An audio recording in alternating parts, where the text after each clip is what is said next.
There's a chamber beneath the ocean waves off the coast of Hoenn, a place most trainers will never find. The water currents are treacherous there, pulling you in directions you don't expect. And even if you navigate them perfectly, even if you dive deep enough to see the underwater rock formations, you'll still miss it unless you know exactly where to look. It's hidden in a way that suggests someone wanted it that way. Someone who didn't want this story to be easily told. And inside that chamber, written in a language most people can't read without learning it first, without making the effort, is a confession, not a boast, not a celebration, a confession. And what it says, what it admits to, is something that should make us deeply uncomfortable about the relationship between humans and the beings we call Pokémon. In this cave we have lived. We owe all to the Pokémon.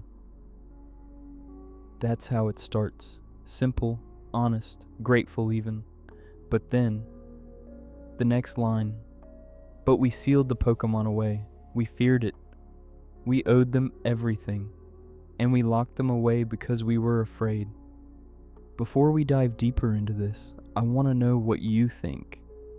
Have you ever encountered the sealed chamber in your playthroughs? Did you solve the Braille puzzle? And more importantly, does it strike you as odd that an ancient civilization would use Braille, a writing system for the blind, to seal away their most powerful protectors? Drop your thoughts in the comments. I have some theories about that, and I want to hear yours too. Now, if you're enjoying this deep dive into Pokemon's darker lore, do me a favor and hit that like button. It helps more people discover these stories. And if you want more archaeological digs into the secrets Game Freak buried in these games, subscribe, because we're going to be exploring a lot more of this. But let's get back to that chamber, back to that message, back to what it means. See, the thing about Hoenn is that it's not a region built on a creation myth. It's not like Sinnoh, where Arceus shaped reality from nothing, where Dialga and Palkia bent time and space into being. Hoenn's story is older than that. Or maybe more accurately, it's more human. It's about survival. It's about what happens when people needed help. When they got that help. And then what they did when they realized the help they'd received was more powerful than they could control. The sealed chamber sits on Route 134, hidden beneath the waves near Pacifidlog town. To reach it, you need Pokémon that can surf and dive. You need to follow underwater currents that will try to sweep you away. And when you finally surface in the right spot, when you finally break through into that first chamber, you're greeted with Braille, 10 mounds of raised dots teaching you the alphabet, almost like whoever built this place wanted to make sure that only people who made the wool effort could read what came next. The first room is a test. Learn our language. Prove you're willing to understand. And if you do, if you use dig in front of the door marked with Braille instructions, you enter the second chamber, and that's where you find the message, the confession. The Elite Four member Phoebe, in the manga adaptation, says something interesting about this. She suggests that the phrase, "we feared it," doesn't refer to the three titans alone, but to what they represented. The power to control nature itself, the power to reshape the world. And at the center of that power, sleeping in a temple far to the north in Sinnoh, was Regigigas, the one who moved continents. Let me ask you something. What would it be like to witness that? Not to read about it in a Pokédex entry, not to see it as some abstract legendary tale, but to actually watch, with your own primitive human eyes, as a creature of stone and moss and power grabbed hold of the land itself and dragged it across the ocean, to see coastlines shift, to feel earthquakes that lasted not for seconds but for days, weeks, as the ground beneath your feet was literally relocated. The Pokédex tells us the legend simply. There is an enduring legend that states this Pokémon towed continents with the ropes. Ropes. Think about that for a second. Regigigas. This titanic golem standing 12 feet tall, crafted ropes strong enough to pull land masses, and it did this not once, but repeatedly, positioning the continents into their current configuration. According to Sinnoh mythology, this wasn't random. Regigigas had a purpose. It was shaping a world that could sustain life, creating the geographic diversity that would allow different ecosystems to flourish. It was, in its own alien, incomprehensible way, building a home for the species that would come after, and humanity was there to witness it. We were there, living in caves as Regigigas worked, watching as this colossus waded through empty seas and trudged across barren lands. We saw it happen in real time, and it must have seemed like watching a god at work. Because really, what else would you call it? A being that could reshape the planet, that could create an environment where life could thrive. So Regigigas finished its work. The continents were in place, the stage was set, but the colossal Pokémon wasn't done. See, Regigigas did something that might seem strange at first. It created helpers. It forged 3 golems in its image, using the materials of the world it had just arranged. It took rock from the desert, ice from the frozen peaks, magma from deep beneath the earth, and it shaped them into beings like itself. Regirock, Regis, Registeel, the legendary titans. But why? If Regigigas had already done the heavy lifting, if the world was already shaped, why create servants? Why make these 3 golems that would become so important to ancient humanity that we'd write about them, seal them away, and leave behind elaborate puzzles to find them again? One interpretation, and this is fascinating, is that Regigigas was lonely, that it wanted companions, beings like itself. But the sad irony is that Regigigas had been created by humans in the first place. Some scholars of Pokémon lore suggest that Regigigas itself was humanity's first great achievement, our first attempt to create life, to build something with the power to shape the world we wanted to live in. If that's true, then Regigigas, creating the 3 titans, is a mirror of that original act. Humans created Regigigas. Regigigas created the titans. Each generation trying to make something in its own image. Each generation grappling with the same question. What do you do when your creation becomes too powerful to control? But let's focus on what we know for certain, on what the games tell us, on what the Braille messages confirm. The 3 titans weren't just random constructs. Each one represented something specific, something meaningful. Each one was a marker, a monument to a different age in human development. Regirock, made of stone from the desert, from boulders that had weathered millennia, represents the Stone Age, the time when humanity first learned to shape rock into tools, when we figured out that if you struck 2 stones together just right, you could create an edge, a blade, the beginning of technology.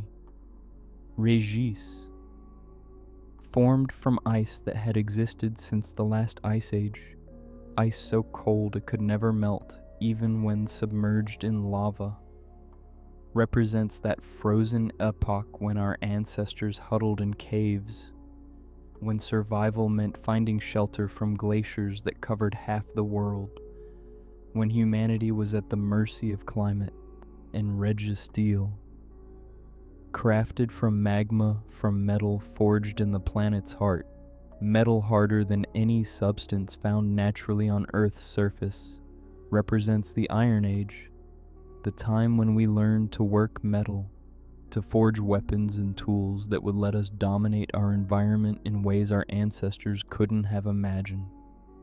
3 ages, 3 titans, 3 monuments to human progress. But here's what's interesting. What's deeply unsettling if you think about it. These weren't just symbolic. These golems were functional. They had power, real, tangible, earth-shaking power. Regirock could cause earthquakes just by walking. Regis could freeze entire regions solid. Registeel was virtually indestructible, immune to rust, to corrosion, to any weapon humanity could create. And according to the ancient texts, according to that confession in the sealed chamber, humanity worshipped them. We called them saviors. We owed them everything. So what changed? What made us go from worship to fear? From gratitude to imprisonment? The answer's in the Braille message, the brutal honesty of it.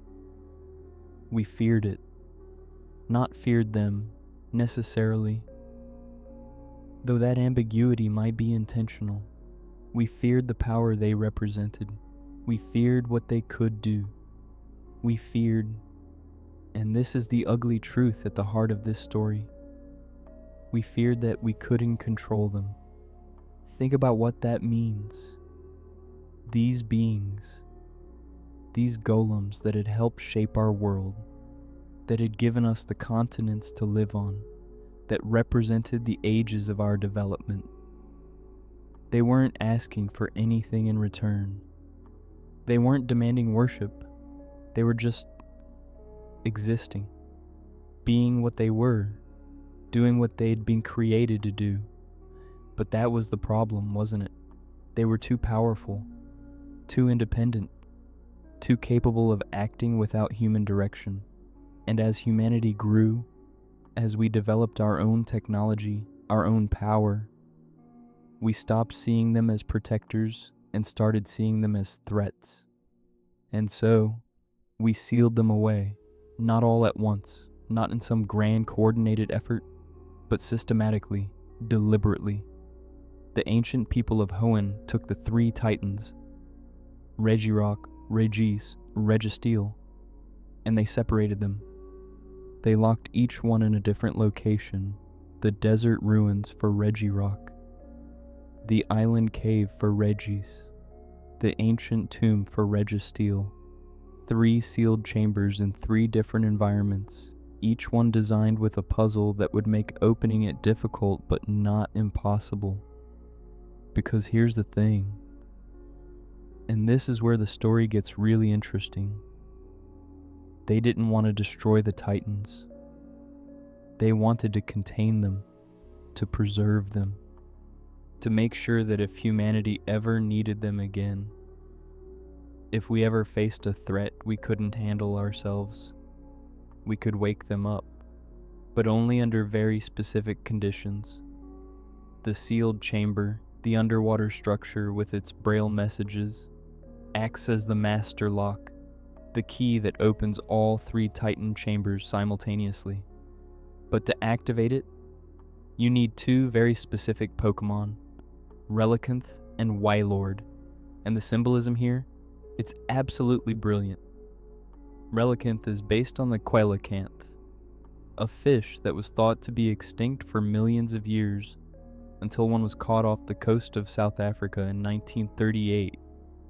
It's a living fossil, a creature whose lineage stretches back to the time before fish developed limbs and walked onto land. Relicanth represents the ancient past, the origin of land-dwelling vertebrates. It represents where we came from. Wailord, meanwhile, is based on whales, and whales, Here's the fascinating part. Are mammals whose ancestors were once land-dwelling creatures that returned to the ocean. They represent the opposite journey. They represent adaptation, change, the willingness to leave behind one way of life for another. Together, Relicanth and Waylord represent the full cycle of evolution. From sea to land, from land to sea, they represent the deep connection between all life. And specifically, they represent this theme that defines all of Hoenn, the relationship between land and sea, between Groudon and Kyogre, between the forces that shape our world. To unseal the Titans, you need to understand the cycle. You need to bring together past and present, origin and adaptation. You need to acknowledge that power doesn't exist in isolation, that everything is connected, that the choices we make have consequences that ripple through time. And you need to be able to read Braille. Let's talk about that for a second. Because it's weird, right? Why Braille? Why would an ancient civilization use a writing system that wasn't invented until 1824 by Louis Braille? Obviously, the meta answer is that Game Freak wanted to include an educational element in their games, to expose players to Braille and perhaps encourage empathy for those who are visually impaired. That's laudable, but in-universe, what does it mean? One interpretation is that Braille represents a language of touch rather than sight. You have to feel these messages. You have to experience them physically. You can't just glance at them and move on. This isn't information meant to be consumed quickly. It's meant to be contemplated, understood through deliberate effort. Another interpretation, and this is darker, is that Braille is a language for those who cannot see, for those in darkness. And what are we talking about here? The sealing away of powerful beings into tombs, into eternal darkness. Perhaps the ancient people chose this writing system as a form of respect, a way of communicating in the language of darkness itself, of imprisonment, of the world they condemned the Titans to. Or maybe, and this is the theory I find most compelling, they used Braille because it's a code, because it ensures that only people who make the effort to understand, who take the time to learn, who prove themselves willing to go beyond the surface, only those people can access what's been sealed away. It's a test of character, of patience, of respect. You want to wake the Titans? First, prove you're willing to see the world differently. But let's get back to the core story, the imprisonment. Because the Hoenn Titans weren't the only ones sealed away. In Sinnoh, far to the north, Regigigas itself was locked in the basement of Snowpoint Temple. The creator of the Titans, the being that had towed continents, was imprisoned in a place so cold, so remote, that few people even knew it existed, and the conditions for waking Regigigas. You need to have caught all three of the Hoenn Titans. You need to bring them to the temple. Only when Regigigas senses that its creations are present, only when it knows that someone has passed all the tests, solved all the puzzles, proved themselves capable of handling this responsibility, only then will it wake up. But even when it wakes, Regigigas is weak. Its ability, Slow Start, halves its attack and speed for the first 5 turns of battle. It's sluggish, struggling. The in-game text literally says Regigigas can't get it going, as if this ancient, powerful being is having trouble remembering how to be what it once was. And isn't that tragic? This creature that once moved continents, that once reshaped the entire world, is now so weakened by its long imprisonment that it takes time just to remember its own strength. The moss growing on its feet and back suggests it's been still for so long that nature has started to reclaim it, that it's been forgotten. Slow start isn't just a game mechanic for balance, it's a narrative statement. It's the game telling us, this is what we do to beings we fear. We diminish them, we contain them, we make sure they can never be what they once were. But the story doesn't end in Huen and Sinnoh, because in Galar, in the Crown Tundra, we discover that Regigigas made more than 3 titans. It made 5. Regieleki and Regidrago. And these two, they were sealed away for different reasons, more terrifying reasons. Regieleki is pure electric energy given form. It's the fastest Pokémon in existence. So fast, it had to be fitted with insulating rings by ancient humans just to slow it down, just to contain it. Without those rings, Regieleki is said to be powerful enough to generate all of Galar's electricity, all of it, from a single being. Think about what that means. An infinite perpetual power source, clean energy incarnate, a solution to every energy crisis humanity would ever face. And we bound it in rings, we limited it, we made sure it could never operate at full capacity, because we were afraid of what would happen if we couldn't control it. Regieleki represents the modern age, the age of electricity, the age of technology and progress, and the double-edged sword of human innovation. We created wonders, but we also created weapons, and Regieleki, boundless electrical power, could be both, could be everything, and that terrified us. And then there's Regidrago, the incomplete golem, according to legend. Regigigas tried to create a Pokémon out of crystallized dragon energy, but it ran out of materials. It only managed to complete the head, just the head, this spherical body with the jaws of a dragon, glowing with condensed dragon energy so pure, so powerful, that ancient people feared if it was ever completed, if anyone ever figured out how to give it a full body, it would rain destruction upon the world. So they sealed it away, locked it in a temple, made sure that even though it was incomplete, even though it was just a fragment of what it could have been, it would never get the chance to become more. Regidrago represents the Middle Ages, the age of dragons, the time of legends and myths and creatures that inspired both wonder and terror. It represents humanity's relationship with the unknown, with forces we couldn't explain, with power that existed beyond our understanding. And what did we do with it? We locked it away. We made sure it stayed incomplete. We chose control over possibility.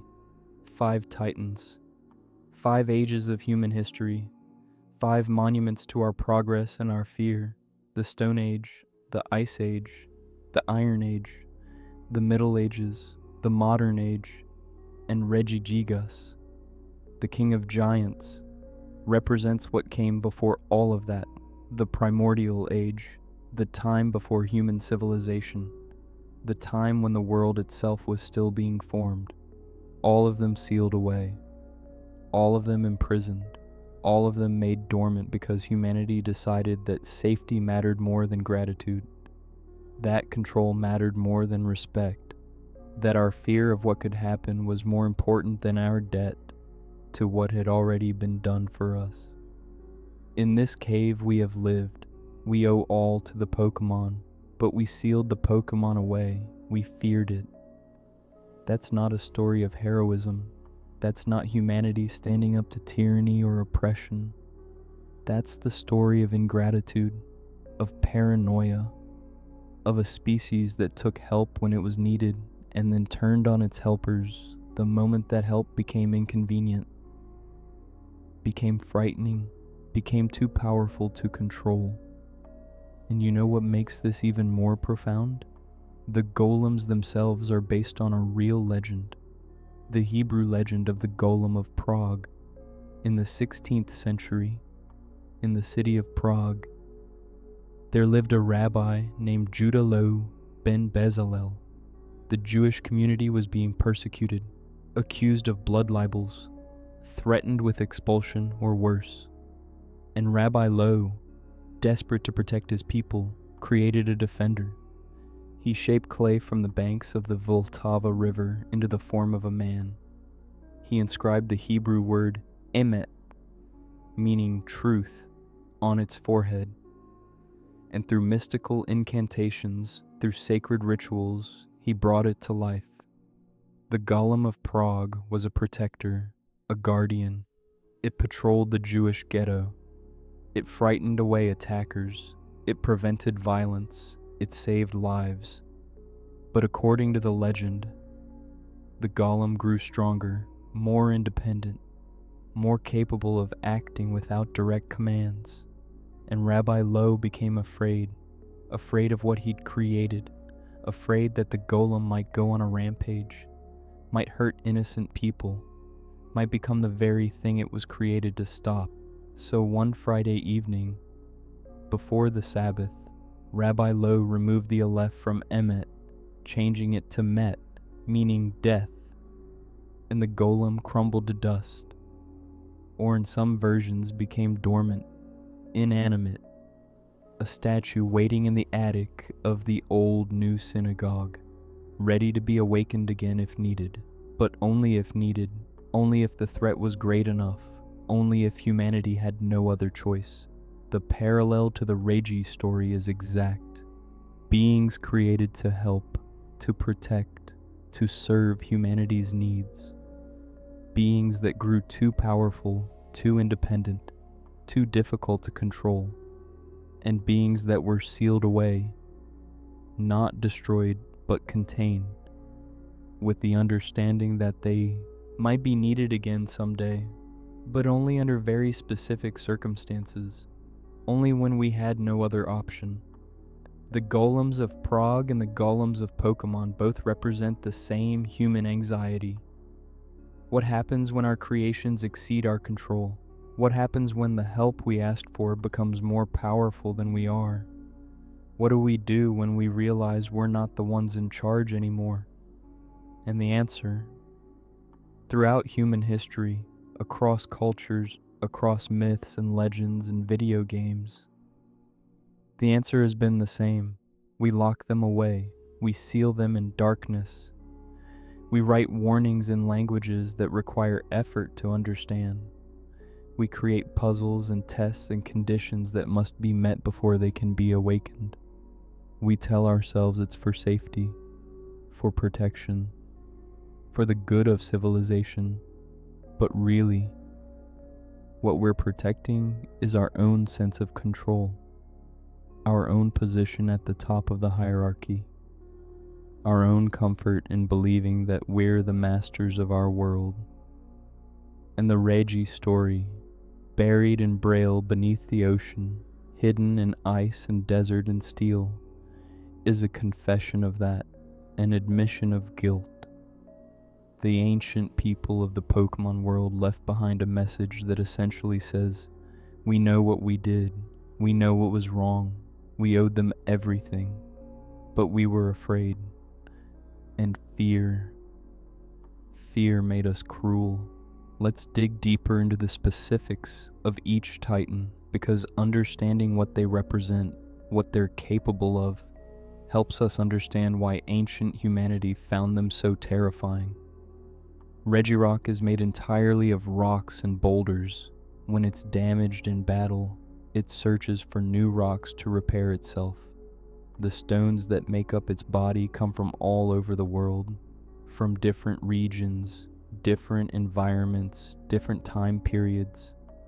It's a living patchwork of geological history, and it can cause earthquakes, not with moves or attacks.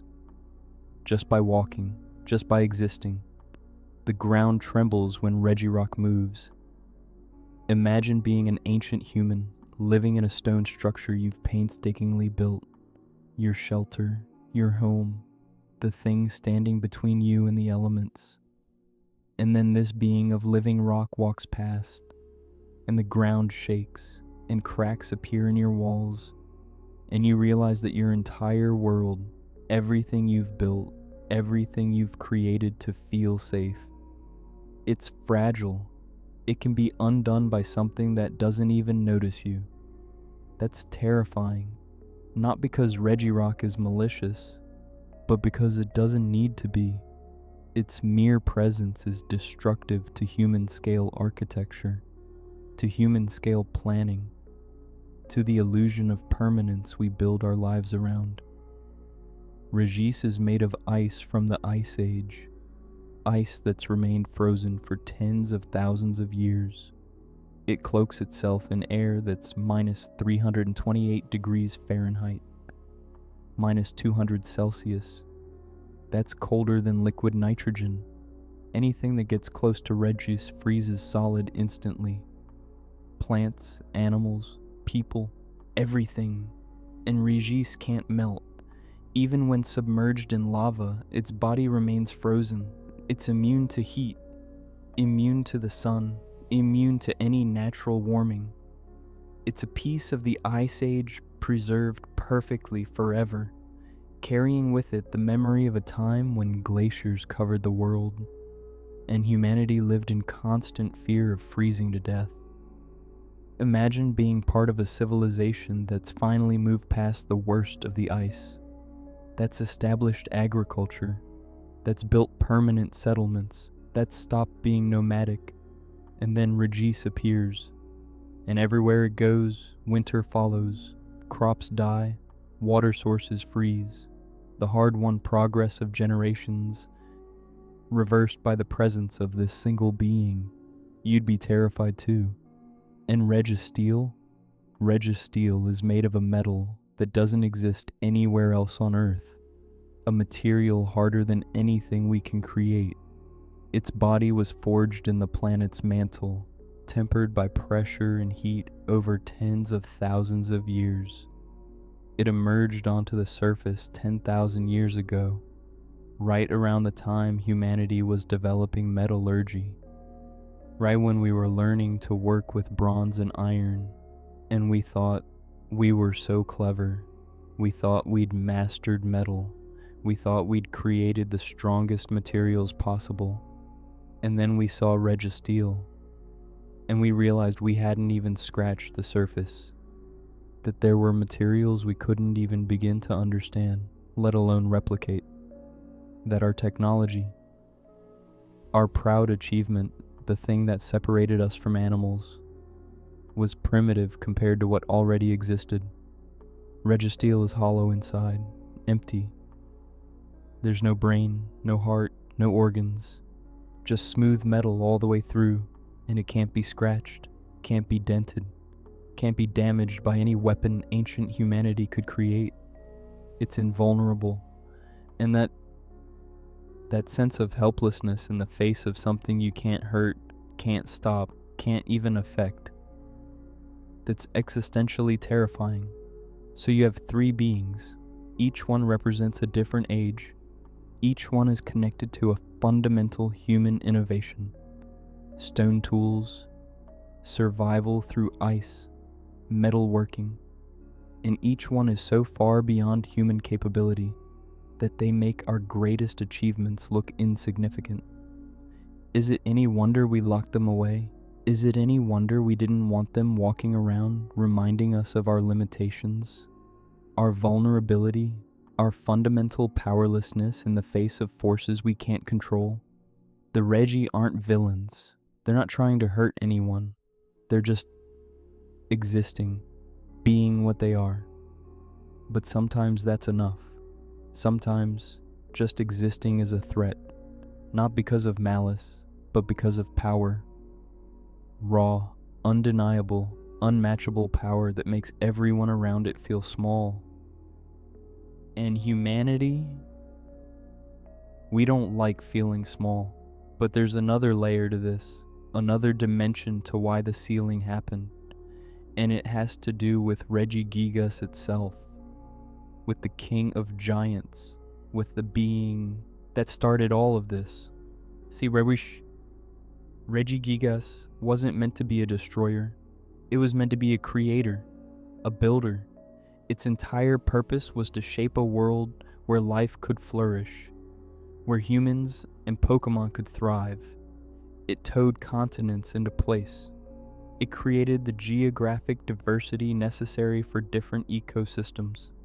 It built, in a very literal sense, the stage on which all future life would perform. And then, its job was done.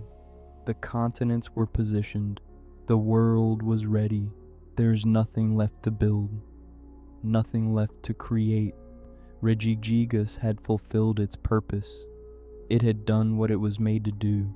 So what happens to a being whose purpose is complete? According to some interpretations of the lore, and this is heartbreaking, Regigigas became lost, purposeless. It had been created with a specific function, and that function was fulfilled.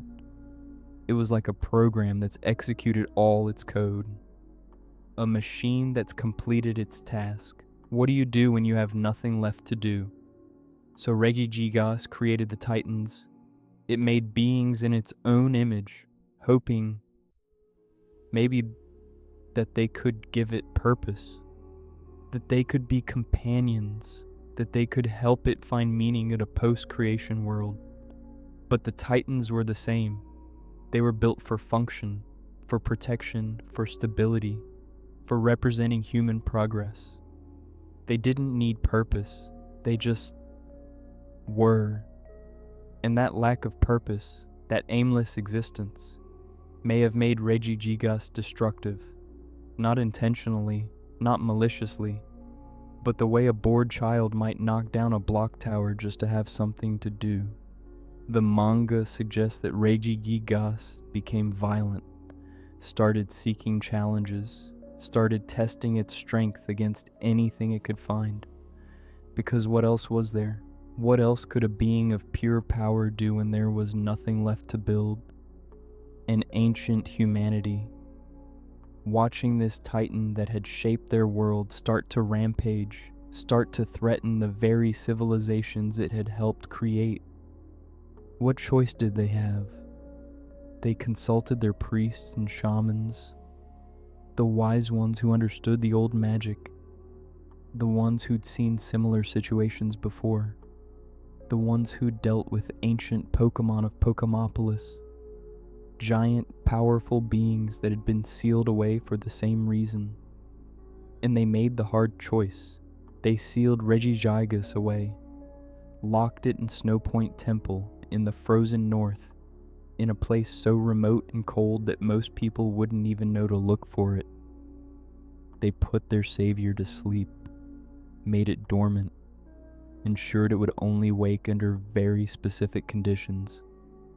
And then they took its creations, the 3 Titans, and separated them, sent them to different regions, locked each one away individually, made sure that even if someone found one, even if someone managed to awaken one, they couldn't easily get to the others, because together the Titans might be able to wake Regigigas. Together they might remember what they were, what they could do. Together they might decide that humanity's fear wasn't good enough reason to stay imprisoned. So they scattered them, made them isolated, made sure each Titan was alone with its thoughts, with its memories, with its understanding that the beings it had helped had turned on it. And they wrote it all down, in Braille, in a chamber beneath the sea, a confession, an explanation, an admission that what they were doing was wrong, but necessary, that they owed everything to the Pokémon, but fear had made them cruel. Those with courage, those with hope, open a door, an eternal Pokémon waits. That's the end of the message, the final line. And it's simultaneously an invitation and a warning. It's saying, if you're brave enough, if you're hopeful enough, if you think you can handle what comes next, if you believe you won't make the same mistakes we did, then open the doors, wake the titans, face what we were too afraid to face. But know this, what you're waking isn't a tool, isn't a weapon, isn't something you can use and discard. It's an eternal being, something that was here before you, something that will be here after you, something that doesn't age, doesn't change, doesn't forget, and it remembers being betrayed. Now let's talk about the Galarian Titans, Regieleki and Regidrago, because their story adds another dimension to all of this, another layer of human fear and human control. Regieleki was created from pure electric energy. The Pokédex tells us that ancient people who were tormented by it fitted it with insulating rings to suppress its power. Tormented. That's a strong word. That's not inconvenienced. That's not concerned. That's tormented. As if Regieleki's very existence was a form of suffering for the people around it. Why? What did Regieleki do? We're not told explicitly, but we can infer. Regieleki generates enough electricity to power all of Galar. All of it, from a single being. That's an incomprehensible amount of energy.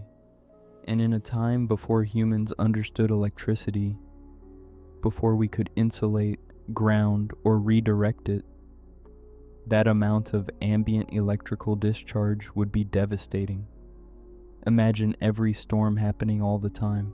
Imagine lightning that never stops. Imagine static electricity so powerful it stops hearts. Imagine electronic disruption that makes it impossible to live anywhere near the creature. Imagine heat, light, noise, all of it overwhelming, all of it constant, all of it coming from this small, fast, incomprehensible being that doesn't even seem to notice the chaos it's causing. You'd be tormented too. So they bound it.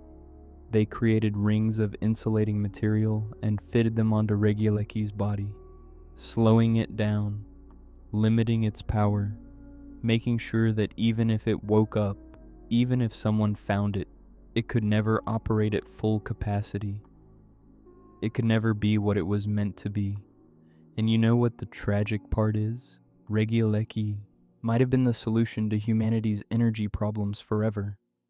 Clean, infinite power, no pollution, no resource depletion, no wars over coal or oil or uranium, just pure electrical energy, endlessly generated, forever available.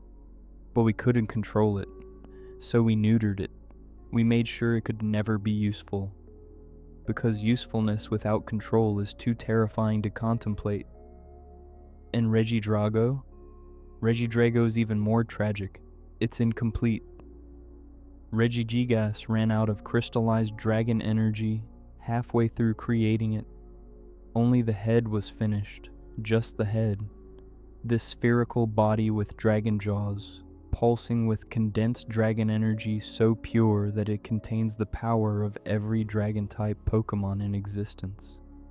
And ancient people looked at this incomplete being and thought, if this is what it's like incomplete, what would it be like finished? And they were terrified of potential, terrified of what could be. So they sealed Regidrago away, made sure it stayed incomplete, made sure no one could ever finish what Regigigas started. There's something deeply sad about that. Regidrago never had a chance to become what it was meant to be. It exists in a perpetual state of incompletion, of unfinished potential, forever half-made, forever waiting for a completion that will never come, because we were too afraid to let it happen. Think about that in human terms. Imagine being born but never allowed to grow up, never allowed to reach your full potential, never allowed to become what you're meant to be. Not because you did something wrong, not because you hurt anyone, but because other people looked at you and decided that what you might become was too dangerous to risk. That's what we did to Regidrago. We locked it away in the middle of its development, in the middle of its creation, and we made sure it would stay that way, forever incomplete, forever locked in potential, forever a monument to human fear of what could be. The split decision ruins. The temple where both Regieleki and Regidrago are sealed has a unique property. You can only awaken one of them, not both. The puzzle is designed so that you have to choose electric power or dragon power, modern age or middle age, the promise of infinite energy or the terror of infinite destruction. You can't have both. You have to decide which fear is greater. And isn't that perfect? Isn't that the ultimate expression of humanity's relationship with power? We can't even let both exist simultaneously. We can't trust ourselves to handle more than one godlike being at a time. We have to choose which terror to face and leave the other locked away. Because having both, having access to both infinite energy and incomprehensible draconic power, that would require a level of responsibility, of maturity, of wisdom that we don't think we possess. So we split them. We make it a binary choice. We force future generations to decide which fear they're willing to live with and which fear they'd rather keep sealed in darkness. That's not confidence. That's not the choice of a species that trusts itself. That's paranoia codified into architecture. But here's where the story gets really interesting, where it moves from tragic to actually profound. Because all of this, the sealing, the separation, the braille puzzles, the specific conditions, all of it suggests something important. The ancient people didn't want to destroy the Titans. They could have. They were powerful enough. They'd figured out how to seal beings of immense power. They'd created chambers and temples and locks. They understood enough about these creatures to contain them. Surely they could have found a way to destroy them, but they didn't. Instead, they created a path back. They left clues. They wrote instructions. They made it difficult, but not impossible, to wake the Titans again. They designed a system where someone, someday, if they were brave enough and wise enough and patient enough, could open the doors and face what was inside. Why? Why preserve them at all? Because deep down, beneath the fear, beneath the paranoia, beneath the need for control, they knew. They knew that these beings weren't evil, weren't malicious, weren't trying to hurt anyone. They were just powerful. And power, without malice, without intent, without understanding, that's still dangerous. That's still terrifying. But it's not evil. And maybe someday, humanity would mature enough to handle it, to work with it, to stop seeing power as something to be feared and controlled and start seeing it as something to be understood and cooperated with. The sealed chamber's final message: those with courage, those with hope. Not those with strength, not those with weapons, not those with the power to control or dominate. Those with courage, the bravery to face what we fear. Those with hope, the belief that things can be different, that we can be better. That's what's required to wake the Titans. Not power, not dominance, not control. Courage and hope. The ancient people in their fear sealed away the beings they owed everything to. But in their wisdom, they left a path for a better future. A future where humans and these powerful beings could coexist, could cooperate, could recognize each other not as threats, but as partners in shaping the world. And that dual nature of the story is what makes it so compelling. It's a confession of human weakness, of our tendency toward fear and control and ingratitude. but it's also a hope, a message to the future, an acknowledgement that we can be better, that we should be better, that someday someone will have the courage we lacked. Let's zoom out for a second. Let's look at what all of this means in the broader context of Pokémon mythology. In Sinnoh, the story is about Arceus, about a god creator who shaped reality from nothing, who created the concepts of time, space, and antimatter, who made the world from the top down, from the abstract to the concrete. That's a divine creation myth. It's clean, ordered, it makes sense. But in Hoenn, the story's different. It's not about gods creating reality. It's about beings shaping an already existing world. It's about work, about labor, about the physical act of moving continents and creating helpers and building a stage for life. And more importantly, it's about humanity's relationship with those beings, about what happens when the creators aren't distant, unknowable gods, but physical entities you can see and touch and fear. Arceus stays in its dimension. Dialga and Palkia exist in abstract spaces. They're not walking around Sinnoh reminding people of their power. They're cosmic concepts more than physical beings. But Regigigas walked the earth. The Titans were physical. They could be encountered. They could be sealed away. They were real in a way that the Sinnoh legends weren't.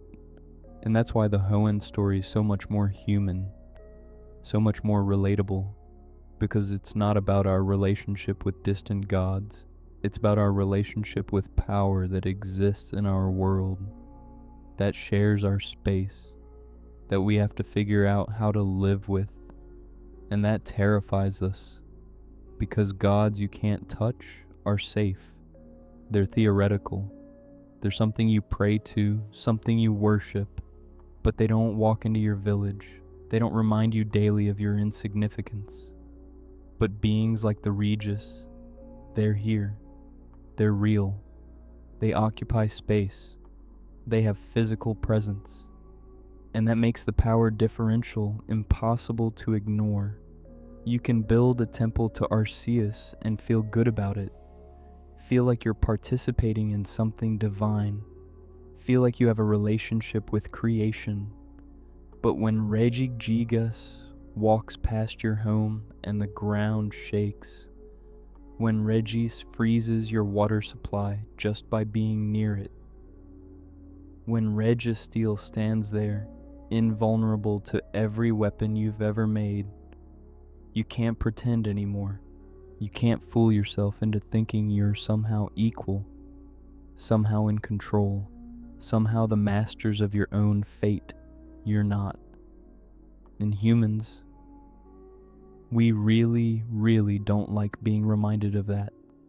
So we do what we always do when faced with power we can't match.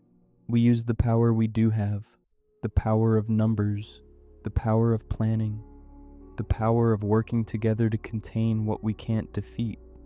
We seal it away. We tell ourselves it's for safety, for protection, for the greater good.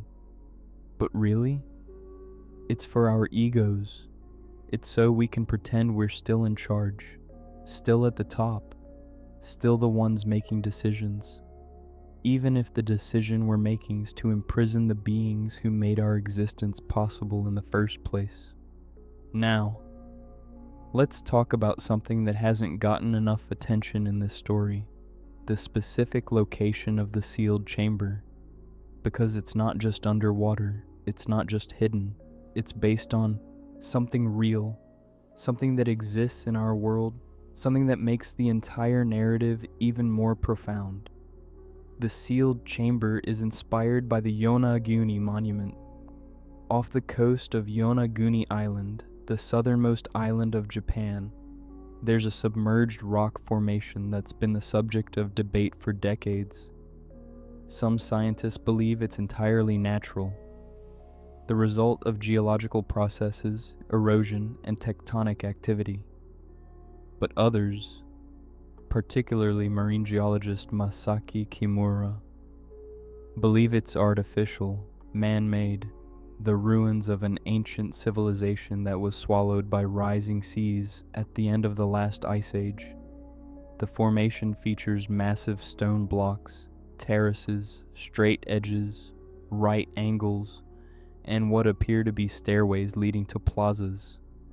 It looks architectural, it looks designed, it looks like something people built, and if it is artificial, if it really is the remains of a lost civilization, then it dates back at least 10,000 years, maybe older. It would have been constructed when sea levels were much lower, when what's now ocean floor was dry land. It would have been built by people we don't have records of, by a civilization that disappeared beneath the waves, and Game Freak chose that as the inspiration for the sealed chamber. Think about what that means. The place where humanity confesses its greatest sin, where we admit we sealed away the beings we owed everything to. That place is modeled after ruins that might represent a lost civilization, a culture that disappeared, that was swallowed by natural forces, that left behind only enigmatic structures for future generations to puzzle over. Is that a coincidence, or is it intentional symbolism? Because if the Yonaguni monument is real, if it really is the ruins of an ancient culture, then those people built something permanent, something that would last, something that would survive even if they didn't. They left behind a message carved in stone, preserved beneath the sea, waiting for someone to find it.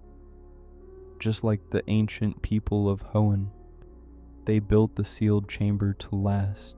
They used Braille, a tactile language that doesn't degrade the way painted letters would. They created puzzles that require specific actions, specific Pokémon, specific understanding.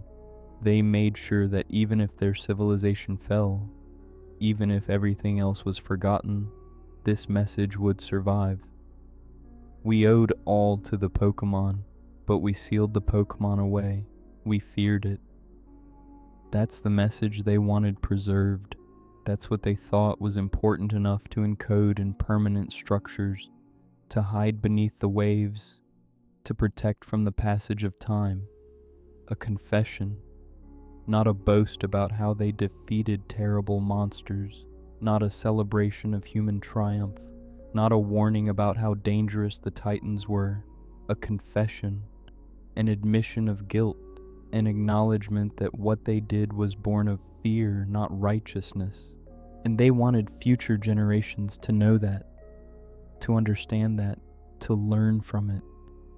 Because maybe if you understand why it happened, maybe if you recognize the fear and paranoia and ingratitude that led to the sealing, maybe you won't make the same mistake.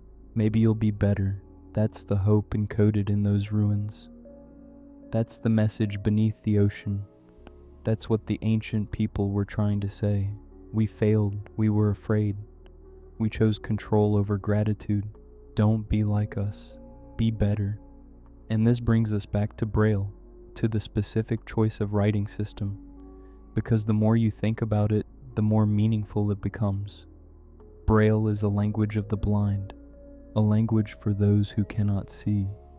And what are we talking about here? The sealing away of beings into darkness, into places where light doesn't reach, into eternal imprisonment in chambers designed to be forgotten. The Titans are blind now, not physically, but contextually. They're blind to the passage of time outside their chambers, blind to the changes in the world, blind to the civilizations that rise and fall above their prisons. They're trapped in darkness and stasis, in an eternal present where nothing changes and nothing happens. And the language used to seal them, the language required to unseal them, is one designed for those who live in darkness, who navigate the world through touch rather than sight, who understand what it's like to experience reality without the primary sense most of us rely on. Is that respect? Is it irony? Is it cruelty? Maybe it's all three. Maybe the ancient people chose Braille as a way of acknowledging what they were doing to the Titans. We're putting you in darkness. We're making you blind to the world. We're taking away your ability to see, to experience, to participate. And the language we use to do this, the language we use to explain why, is one that belongs to the darkness, that understands what we're condemning you to. It's like writing a prison sentence in the language of prisoners, like making the chains out of the same material as the cage. It's thematically consistent in a way that's either deeply respectful or deeply twisted, depending on how you look at it. But there's another interpretation, one that's more hopeful. Braille requires touch. It requires contact. It requires getting close enough to feel the raised dots, to trace your fingers across the patterns, to physically connect with the message. You can't read Braille from a distance. You can't glance at it and move on. You can't skim. You have to engage. You have to be present. You have to make the effort. And maybe that's the point. Maybe the ancient people chose Braille because they wanted to make sure that anyone who unsealed the Titans had to make that effort, had to slow down, had to think, had to physically touch the message and spend time with it and really understand what they were doing. Because sealing the Titans away was easy. Fear makes action easy. Paranoia makes decisions simple. When you're terrified, you don't need to think deeply, you just react. But unsealing them? That should be hard. That should require thought. That should demand that you engage with the history, with the confession, with the understanding of why they were sealed in the first place. You want to wake them up? First, prove you're not acting out of fear. Prove you're not being impulsive. Prove you understand the weight of what you're doing. Touch the message. Read it slowly. Feel the dots beneath your fingers. Connect physically with the words of people who made a terrible mistake and wanted you to learn from it. That's not just a puzzle. That's a meditation.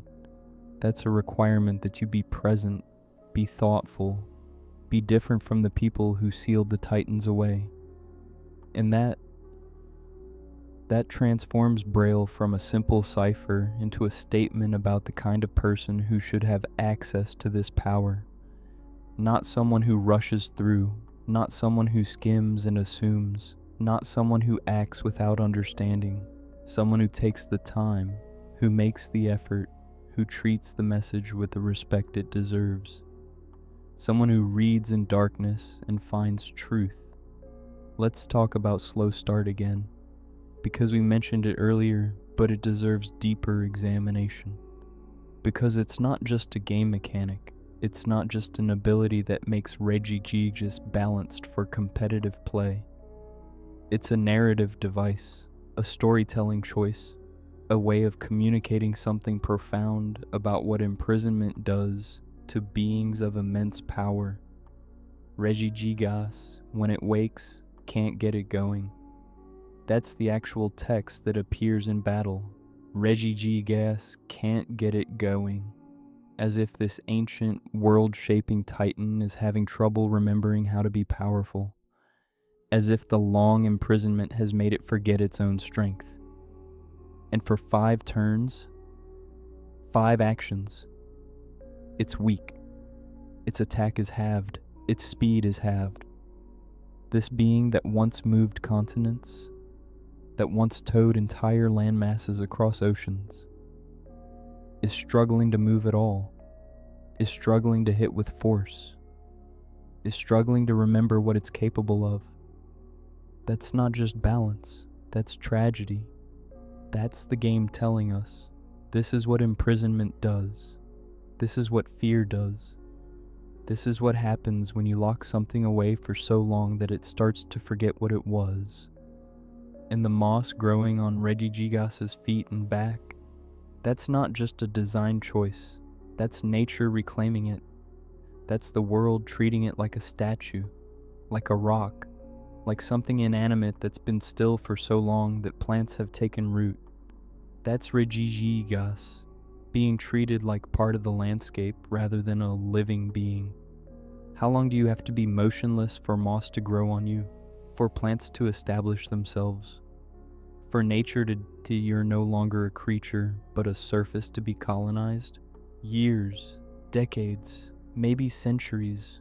Regigigas has been asleep in Snow Point Temple for so long that the world has forgotten it's alive, has forgotten it's capable of movement, has forgotten it once shaped continents. And when it wakes, when someone finally brings the three titans together and fulfills the conditions, even then, even after all that, it can't immediately access its power. It has to remember, has to struggle, has to fight through the lethargy of millennia to reclaim what it once was. That's punishment. That's the consequence of imprisonment. And the game makes you feel it, makes you experience it, makes you watch as this legendary being struggles to be legendary.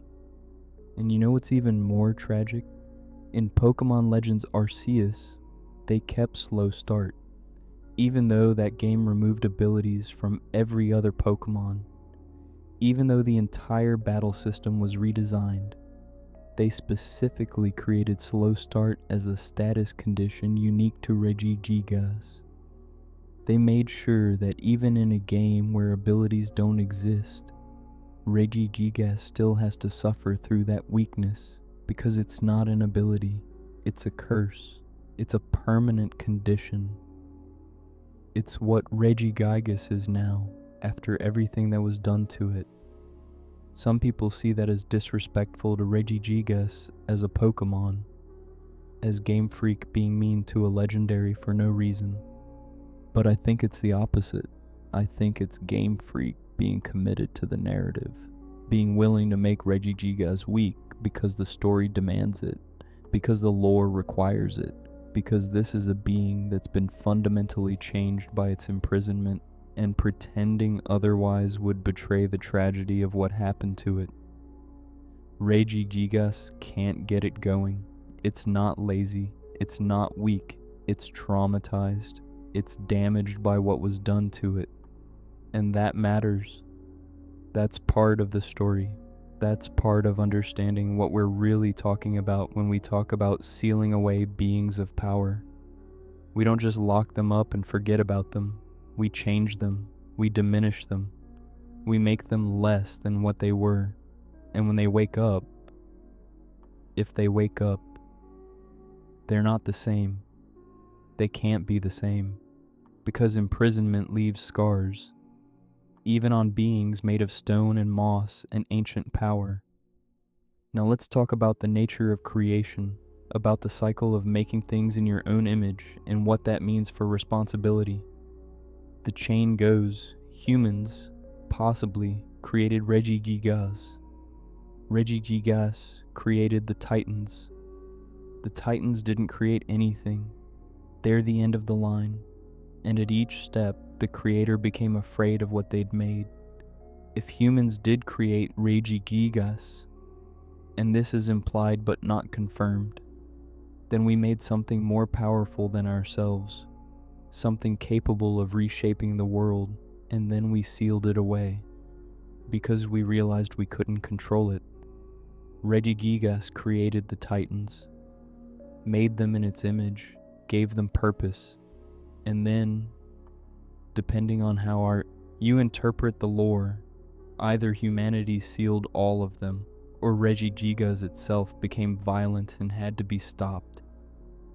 Either way, the creations became problematic, became threats, became something that needed to be contained. And the Titans, they never got the chance to create. They were sealed before they could make anything of their own. The cycle ended with them. But imagine if it hadn't. Imagine if Regirock had created beings of living stone, if Regis had made creatures of eternal ice, if Registeel had forged golems of that impossible metal. Imagine a whole lineage of increasingly specialized, increasingly powerful entities, each one made by the previous generation, each one representing a more refined version of the original concept. Would each generation have feared and sealed the next? Would the cycle have continued indefinitely? Create, fear, imprison, repeat? Or would eventually some generation have broken the cycle? Would some creator have looked at what they'd made and felt pride instead of fear? Trust instead of paranoia? Would they have said, "You are powerful and that's good. You are capable and I'm not afraid. Go into the world and be what you were meant to be"? The story we have suggests no. Suggests that the cycle of fear is unbreakable, that creation inevitably leads to anxiety, and anxiety inevitably leads to control. But the fact that the sealed chamber exists, the fact that the message was left, the fact that the doors can be opened, that suggests maybe there's hope, maybe future generations can be different. Maybe someone, someday, will have the courage to break the cycle, and maybe that someone is the player, is you, is anyone who takes the time to solve the puzzles, to bring together Relicanth and Waylord, to stand in that chamber and read the confession and decide what to do next. Do you leave the Titans sealed? Do you respect the fear of the ancients and agree that these beings are too dangerous to wake? Or do you open the doors? Do you say, "Those people were wrong. Their fear doesn't have to be my fear. Their choices don't have to be my choices. I can be different. I can be better"? The game doesn't force you to make that choice. You can play through Hoenn without ever touching the Regi quest. You can ignore the sealed chamber, ignore the Braille, ignore the whole story. The Titans can stay imprisoned forever, but if you choose to engage, if you choose to learn Braille, to solve the puzzles, to bring the right Pokémon to the right places, then you're making a statement. You're saying, "I believe in the courage and hope that the ancient message called for. I believe these beings deserve to be free," and that transforms you from a passive observer into an active participant in breaking the cycle of fear. There's something deeply psychological about the Regi story that I think gets overlooked. It's about the anxiety of progress, about what happens when civilization advances faster than wisdom, when power grows faster than understanding. Each Regi represents a leap forward in human capability. Stone tools, survival through ice, metalworking, electricity, mystical energy. Each one marks a moment when humanity gained something new, something that made us more capable, more powerful, more able to shape our environment. But with each leap forward, we also became more dangerous. To others, to nature, to ourselves. Stone tools let us hunt more effectively, let us build better shelters, let us survive. But they also let us kill more efficiently, let us wage war more effectively, let us dominate other species and other humans. Surviving the Ice Age required cooperation, technology, and planning. It made us smarter, more adaptive, more resilient, but it also taught us to compete for scarce resources, to view our environment as something to be conquered rather than something to coexist with. Metalworking, the Iron Age, that changed everything. Stronger tools, better weapons, the ability to create things that lasted, that could be passed down, that could accumulate. The beginning of real civilization, of cities, of empires, but also the beginning of industrial scale warfare, of weapons designed specifically to kill other humans, of technology divorced from human scale, electricity. The modern age, power on demand, light and darkness, communication across distances. Machines that amplify human capability 1,000-fold, but also surveillance, control, weapons that can destroy cities, technology that moves faster than ethics can keep up with, and dragon energy. The mystical, the unknown, the magical, that represents everything we don't understand yet, everything that exists beyond our current comprehension, the potential for wonders we can't imagine, but also the potential for disasters we can't predict. Each age brought progress, but each age also brought new ways to fear, new reasons to worry about what we'd created, new anxieties about whether we could handle what we'd unleashed. And the Regis, they embody those anxieties. They are the physical manifestations of our relationship with our own progress, with our own power, with our own capability to change the world. And what did we do with them? We locked them away. We decided that the safest thing, the wisest thing, was to seal away the very forces that enabled our advancement, to imprison the representations of our own progress, to say, we've come this far, but we can't be trusted to go further. We can't be trusted with this power. We can't be trusted with ourselves. That's a dark view of humanity, a pessimistic one that says we're fundamentally flawed, fundamentally incapable of handling power responsibly. But it's also maybe a realistic one, 'cause look at human history. Look at what we do with every new capability. Look at how we use every advancement, not just for good, not just for progress, but for control, for dominance, for destruction. The ancient people who sealed the Regis, they'd seen this pattern. They'd watched as each new age brought both wonders and horrors, and they made a choice. They decided that the horrors outweighed the wonders, that the risk of misuse was greater than the benefit of access.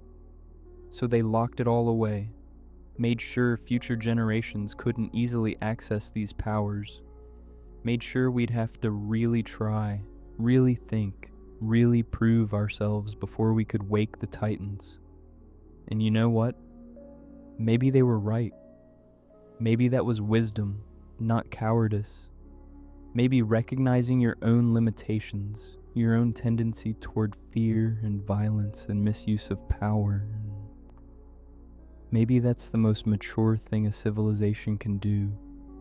Or maybe it was the greatest failure, the ultimate surrender, the decision to stop progressing because progress is scary, to stop reaching because we might fall, to seal away potential because potential is dangerous. I don't know the answer. I don't think the games give us a clear answer. I think that's intentional.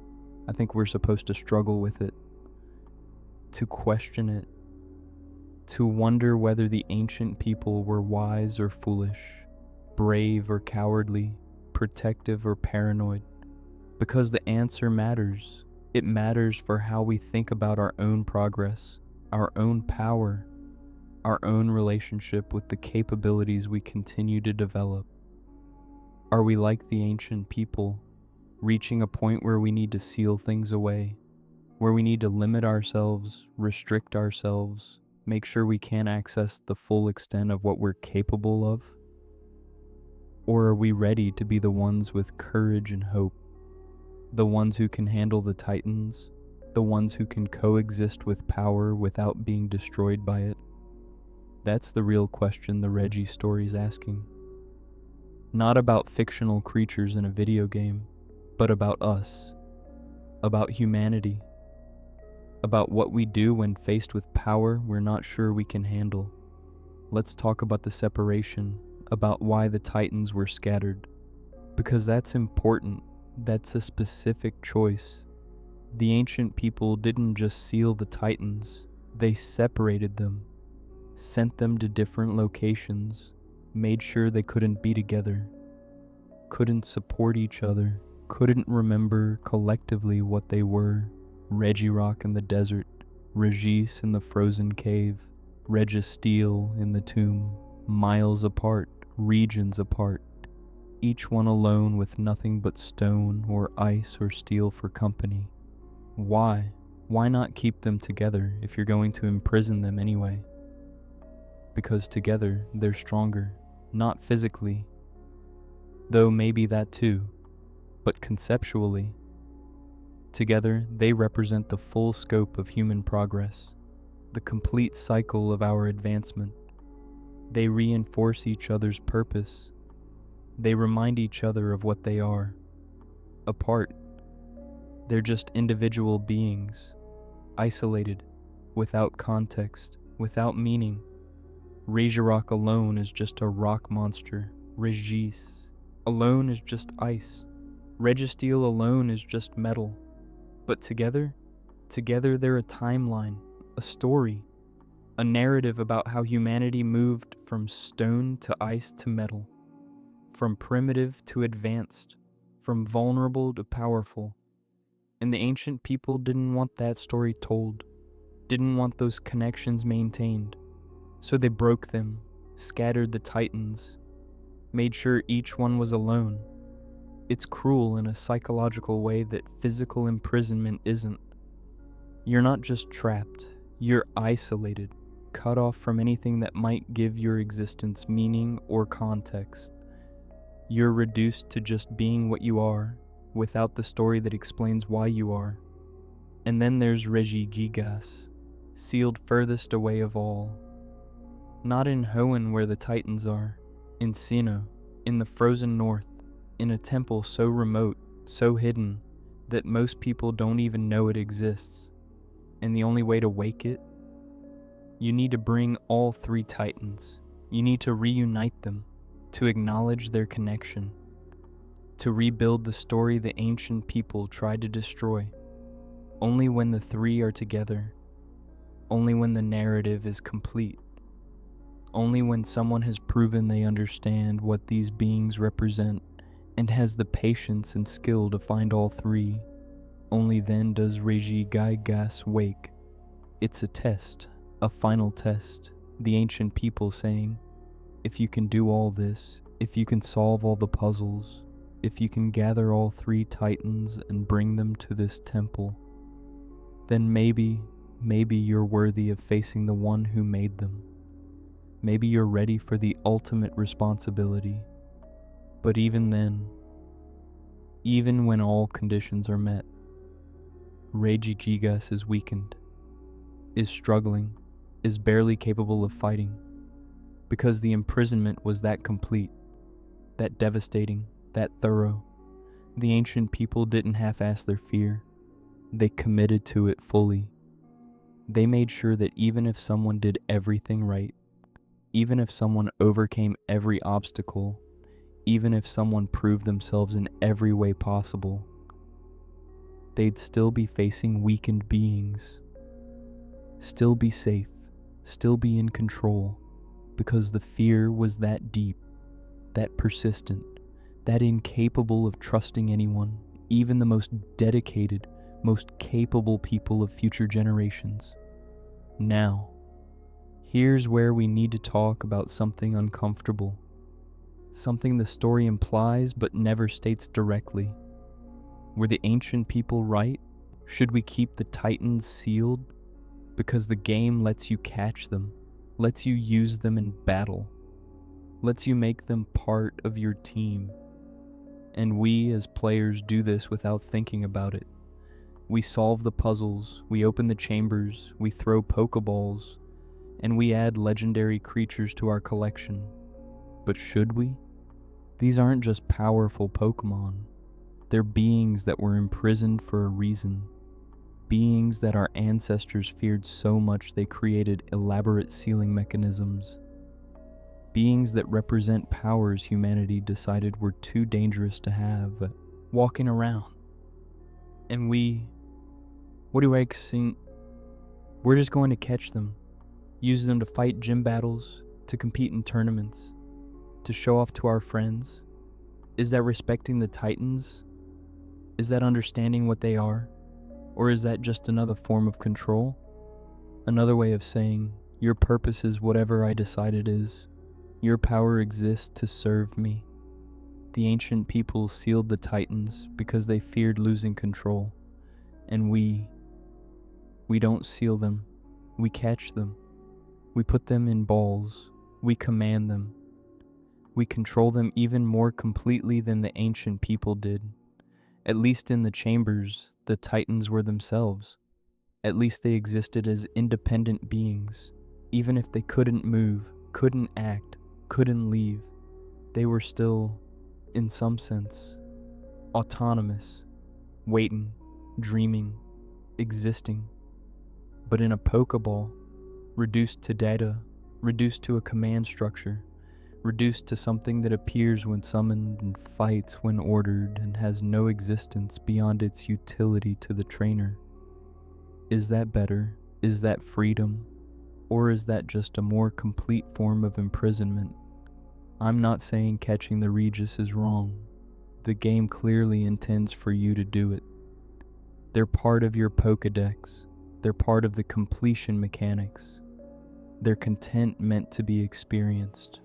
But I am saying, the story makes you think about it, makes you wonder, makes you question whether the act of catching legendary Pokémon is heroic or selfish, liberating or enslaving. And it doesn't give you an easy answer. It doesn't tell you you're right or wrong.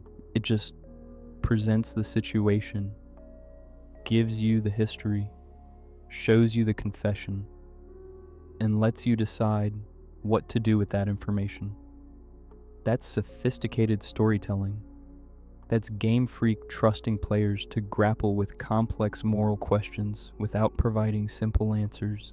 Let's bring this back to the beginning, back to that chamber beneath the waves, back to that message written in Braille, back to that confession. In this cave we have lived. We owe all to the Pokémon, but we sealed the Pokémon away. We feared it. This isn't a story about monsters. It's a story about us, about humanity, about what we do when we're afraid, about the choices we make when we're powerful enough to act, but not wise enough to act correctly. The ancient people weren't evil. They weren't trying to hurt the Titans.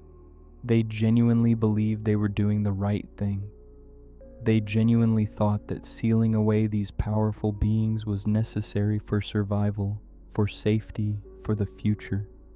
And maybe it was. Maybe without the sealing, the Titans would have destroyed everything. Maybe Regigigas would have continued its rampage. Maybe Regieleki would have tormented people until civilization collapsed. Maybe Regidrago would have completed itself and rained destruction. Or maybe none of that would have happened. Maybe the Titans would have been fine.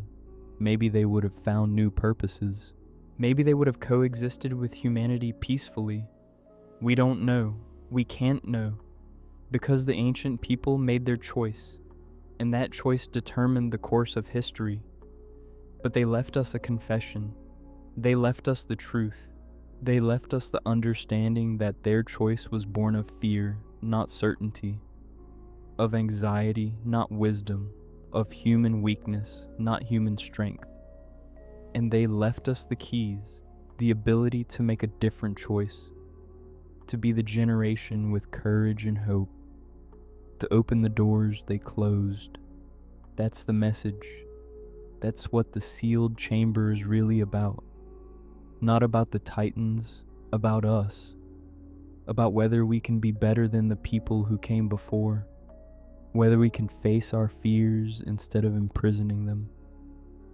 Whether we can trust ourselves with power. It's the same question every generation faces. The same choice every civilization makes. Do we progress despite the risks? Do we embrace power despite the danger? Do we trust ourselves to be responsible?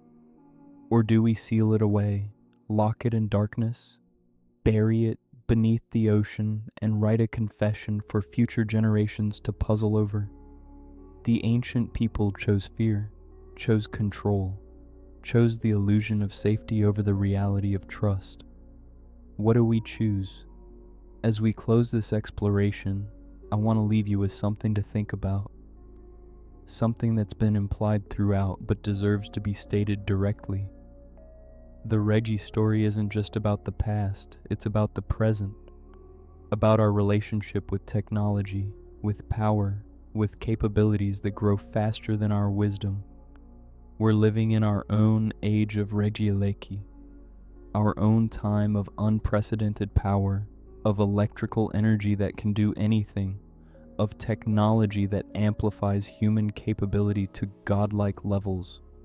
And we're grappling with the same questions the ancient people faced. Do we embrace it? Do we regulate it? Do we try to control it? Do we seal parts of it away because we're not sure we can handle them? Artificial intelligence, genetic engineering, nuclear power, technologies that could transform the world for better or worse, technologies that could be our salvation or our destruction, depending on how we use them. And we're afraid. Of course we're afraid. The ancient people were afraid of beings that could freeze regions or cause earthquakes.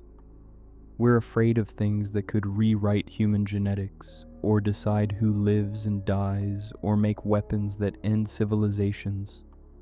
The scale has changed, but the fear is the same. The anxiety is the same. The question is the same. What do we do with power we're not sure we can handle? In the Regi story, this tale hidden in braille beneath fictional ocean waves, it offers a perspective, not an answer, but a perspective. It shows us what happens when fear wins, when we lock things away, when we choose control over trust, when we imprison the very forces that enabled our progress. It shows us the cost, the diminishment, the slow start, the moss growing on beings that should be active, the isolation, the forgetting, the tragedy of potential locked away because we couldn't handle what it represented. But it also shows us the path forward, the courage and hope, the possibility of opening the doors, the chance to be different, to be better, to say, we understand the fear, but we choose trust anyway. Not blind trust, not reckless abandon, but informed trust. Trust backed by understanding, by learning, by reading the confessions of those who came before and deciding to make different choices. That's what the sealed chamber offers. That's what the Braille messages teach. That's what the ancient people, in their wisdom despite their fear, left for us. A choice. And the choice is always ours to make. So here we are, at the end of this dive into one of Pokemon's most profound stories.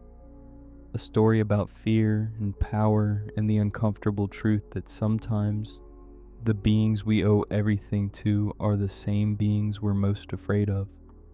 The Regis aren't villains. Regigigas isn't a monster. They're just powerful, just beyond human control. Just reminder that we're not the only forces shaping this world, that we're not the only ones with agency, that we're not as in charge as we like to think. And that terrifies us, has always terrified us, will probably always terrify us. But maybe that's okay. Maybe fear is natural. Maybe anxiety about power is healthy. Maybe being uncertain about our own capabilities is a sign of wisdom, not weakness. The ancient people sealed the Titans, but they left the keys. They chose containment, but they made liberation possible. They acted from fear, but they hoped for courage. They were us, flawed, uncertain, trying to do the right thing in impossible circumstances, making choices that seemed necessary but felt wrong, writing confessions because they knew history would judge them. And now We're the future they were writing for. We're the ones with courage and hope, or the potential for it. We're the ones who get to decide whether their fear was justified, or whether it's time to open the doors. In the game, that choice is simple. You solve the puzzles, you catch the Pokémon, you move on. But in the story, in the implications, in what it all means, that choice is profound. That choice matters. That choice defines who we are and who we want to be. So what do you choose? Do the Titans stay sealed? Does the confession remain unheeded? Does fear win? Or do you open the doors? Do you face what's inside? Do you prove that this generation, this moment, this you, is different? Those with courage, those with hope. Open a door. An eternal Pokémon waits. The choice has always been yours. If you've made it this far, thank you. Thank you for diving deep into this story with me, for thinking about these questions, for considering what the Regis really represent. If this kind of deep lore analysis is what you're looking for, I'd love to have you subscribe. We're going to keep exploring the dark corners of Pokémon mythology, the stories hidden in ruins and ancient texts, the questions Game Freak buried in their games. And if you have theories about the Regis, about the sealed chamber, about what it all means, share them in the comments. I want to hear your interpretations, your perspectives, your answers to these impossible questions. Do you think the ancient people were right to seal the Titans away? Do you think Regigigas deserved its punishment? Do you think we, as players, are doing the right thing by catching these beings? Or is there something we're missing? Some angle we haven't considered? Some truth hidden even deeper than the sealed chamber? Let's figure it out together. Because that's what this is really about. Not just the lore, not just the story, but the conversation, the shared exploration of meaning, the collective attempt to understand what these games are trying to tell us. The ancient people left a confession. We get to decide what to do with it. What's your answer? The Titans are waiting.